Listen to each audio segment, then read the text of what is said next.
Well, everyone, it's time for us to go ahead and talk about the iPhone 6s and the iPhone 7 and see how they both hold up in 2023.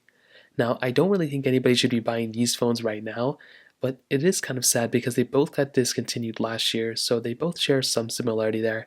But if you want to pick up some phones I would recommend this year, links will be down in the description. You can get them from there. You can help support the channel at the same time. Now, side by side, you can definitely tell there are some differences, but there are a lot of similarities as well. The iPhone 6s that came out back in 2015 was honestly a really big upgrade in my opinion. If you remember back then, this phone was kind of seen as somewhat of like a small upgrade in terms of the body, but I personally do think in terms of everything else, it was actually a pretty big difference if you kind of ask me. Now on the outside we do have this 4.7-inch display, which I think looks pretty good. You have the top bezel and the bottom bezel, so it definitely is a little bit of a dated design. You had Touch ID 2, you had Force Touch as well, which is really cool. And overall, this phone, I will say it kind of aided with the iPhone SE 3, the fact that that phone looked kind of like this. You do have to say there's a lot of similarities there. With the iPhone 7 that came out in 2016, it was definitely, I think, more of the same, at least in terms of the outside. There were some bigger differences, at least with the 7 Plus. But with the iPhone 7, it was kind of a small upgrade in terms of the body. We did have a good display, we had front camera, everything like that. But the big difference probably in terms of the front was actually with the Touch ID. It was no longer a physical home button that you actually click, it was a vibration motor. So that was kind of an interesting touch that they brought there, but regardless, I still think it holds up fairly well for the most part. Now in terms of the sides, you can kind of tell here that the thickness and the thinness between both, there's still a lot of overlap. That's kind of the best way to put it. So you had the volume buttons here, you had the ringer on off switches here as well, but you could tell that at least with the jet black version of the iPhone 7 I have here, the iPhone 7 had kind of a better looking body, I would say. The sides looked better, the back looked better as well, which we'll get into in a second. The bottom of these phones, the iPhone 6s, was the last iPhone to actually have a headphone jack. Since then, the iPhone 7 was the first one to remove it. And you can kind of see how the difference was there. It was very, very weird. It's still, some people haven't gotten used to it, but since then, I think a lot more people have been accepting in a way. And on the back, you can see what I'm talking about. The iPhone 6s did kind of have that like interesting body, looked really good. But the iPhone 7, I think, definitely looks a little bit better when it comes down to it. You have single camera setups up top. You have obviously the Apple logos right here too. So really not too much to complain about. But I do like how the iPhone 7 did look at that moment, and I would say the iPhone 6s has held up good as well in terms of the body, but I think the iPhone 7 has held up the best, in my opinion, at least from these two. Now another big thing is that neither of these phones had, wireless charging, but the iPhone 7 did have IP certification. So that's kind of a big thing. If you wanted a phone that actually had IP certification, the iPhone 7 was in fact the first one to bring it. Now, in terms of software and longevity, like I mentioned, these two phones were basically the last phones that got discontinued. They were the iOS 16 not supported devices, which were very weird, considering some iPads got that support.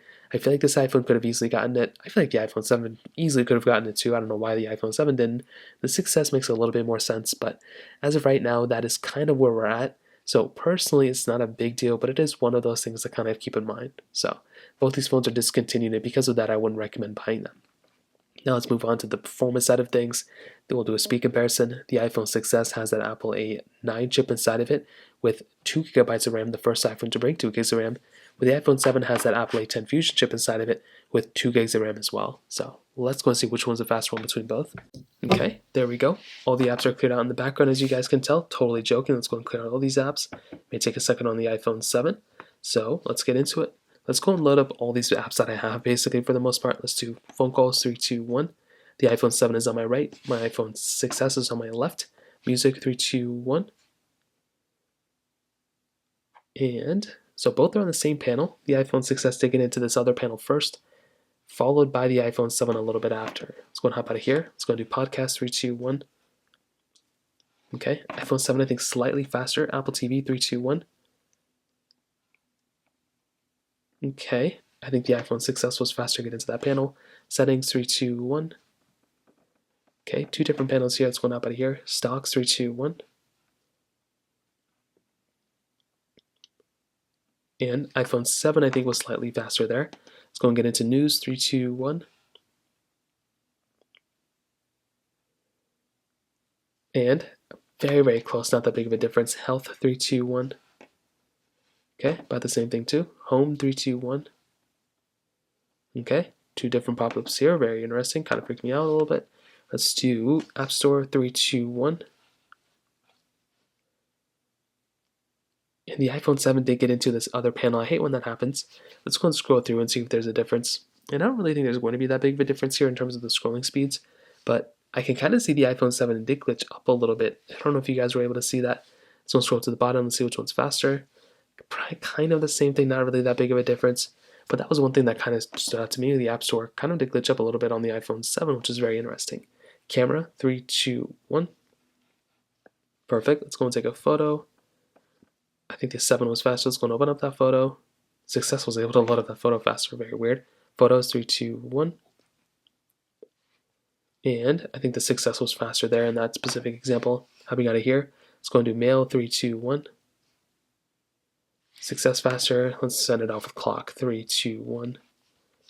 So I honestly don't know what to tell you. They both were kind of fast. I mean, scrolling through, at least in my opinion, it does look like the success is slower than the iPhone 7 in this specific example. But I don't know if there's one that's like way faster or slower than the other one. I'll probably say that the iPhone 7 is the faster one, at least the smoother one, especially scrolling down between those apps. I think the success is still perfectly fine, but I think the 7 is definitely the faster one when it comes down to it. So in terms of that kind of covers it up there. Now in the camera department, this is another very interesting thing between both these phones.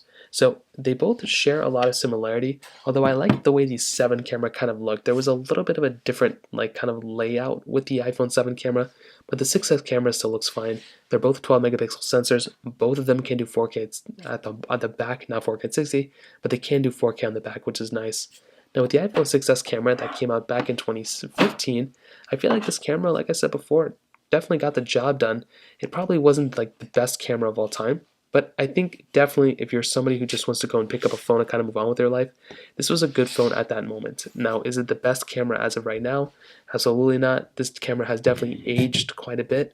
You're missing things that we have nowadays like multiple sensors, 4K at 60 on the front and the back, no portrait mode on either of these phones, so it's definitely a dated phone, but if you are in decent lighting conditions, I'm sure you could take decent photos. Again, it wouldn't be the one camera I would recommend people to buy, but again, maybe it gets the job done for some people out there.